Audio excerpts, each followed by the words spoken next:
Aimez, abonnez-vous, cliquez sur la cloche.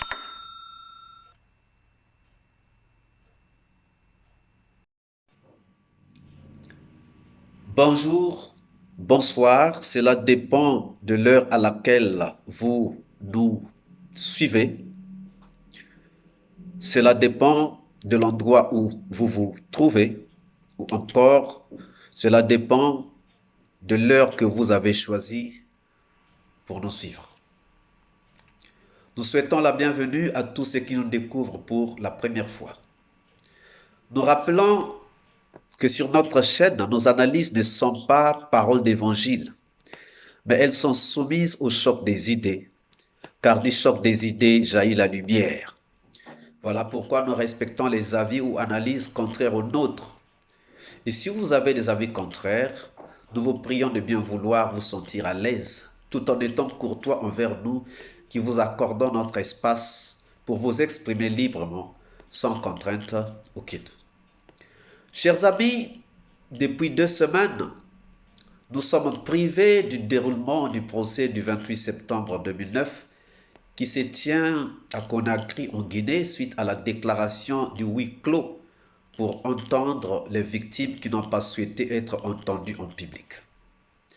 Cependant, pour ne pas freiner l'élan de la recherche de la vérité dans ce procès, nous nous proposons de réfléchir en prélude aux confrontations qui auront lieu dans la suite de ce procès.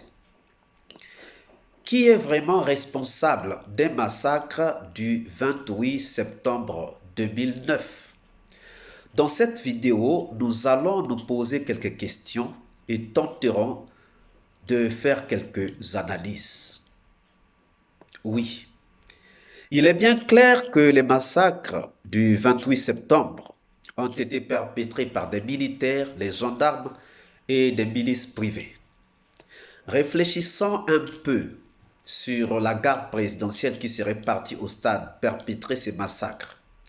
Posons-nous quelques questions et essayons d'en faire quelques analyses. Est-ce que la garde présidentielle pouvait aller au stade alors que tous les militaires avaient reçu la consigne de ne pas sortir de la caserne? Nous disons oui, parce que les militaires de la garde présidentielle ont vraiment été au stade et sur ce point, nous n'avons pas de débat à faire.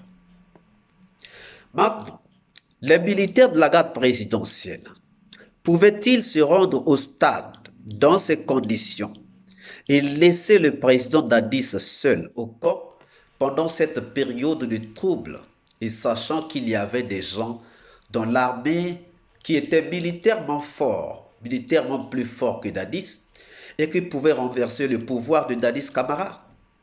Nous disons non. Alors, Dadis n'était-il donc pas retranché à l'hôtel Marocana pour ne pas être seul au camp, pour diriger les opérations et voir de ses yeux ce qui se passait? Nous disons, c'est sûr. Connaissons Dadis, celui qui a lutté contre le trafic de drogue et qui interviewait lui-même les responsables des bandes de narcotrafiquants à la télé. Les militaires de la garde présidentielle pouvaient-ils aller au stade perpétrer ces massacres sans l'aval de Dadis? Quel militaire aurait osé faire cela sans l'aval de Dadis en cette période-là? Comment se fait-il que certains témoins clés parmi les militaires sont presque tous morts? C'est une autre question que nous pouvons nous poser. Sankara pouvait témoigner car il était le chauffeur de Dadis, même si Dadis aimait conduire lui-même à un certain moment. Begré pouvait témoigner parce qu'il était au stade et il était beaucoup impliqué dans beaucoup de choses. Djamakan pouvait témoigner parce qu'il en savait assez. Théodore pouvait témoigner parce qu'il en savait assez. Gomo Sangaré, bien qu'il ne soit pas mort, est loin de là où s'est déroulé le procès. Et je ne pense pas qu'il puisse témoigner même par vidéoconférence. N'est-ce pas louche que tous ces gens aient été tués?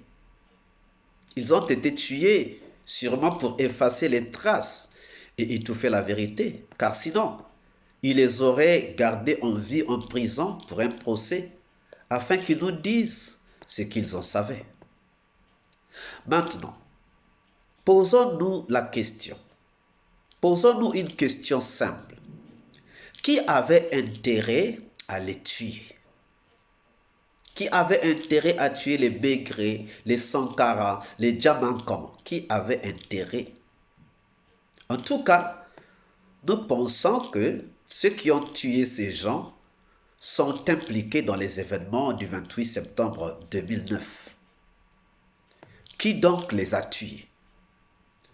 Est-ce Touba? Non. Touba était déjà porté disparu ou déjà en exil. Qui donc les a tués? Dadis? Non. Dadis était déjà en exil ou encore à l'hôpital. Qui donc les a tués? Des simples soldats? Non, pas du tout. Mais qui donc les a tués?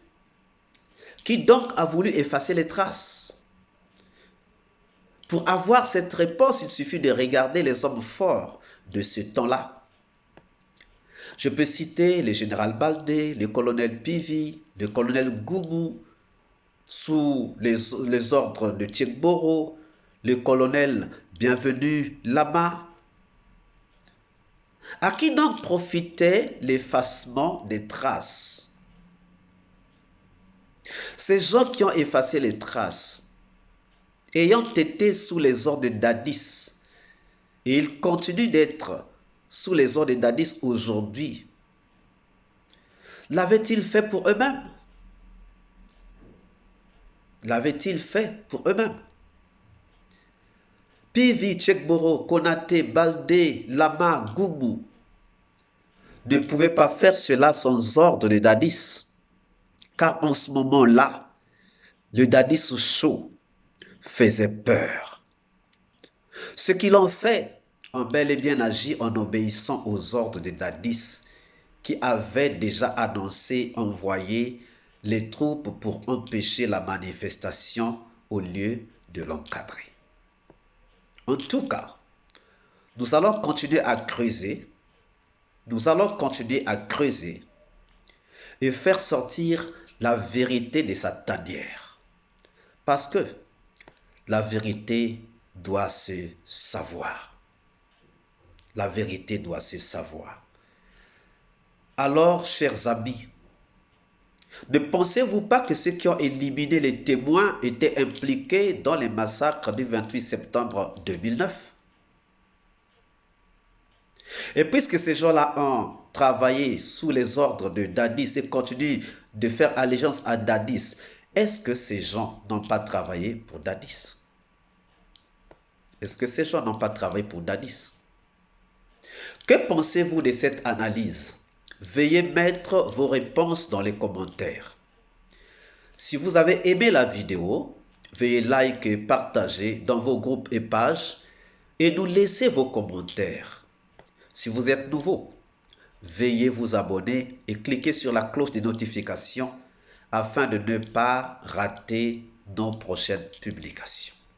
Quant à moi, je vous dis à bientôt et que Dieu vous bénisse. Ciao.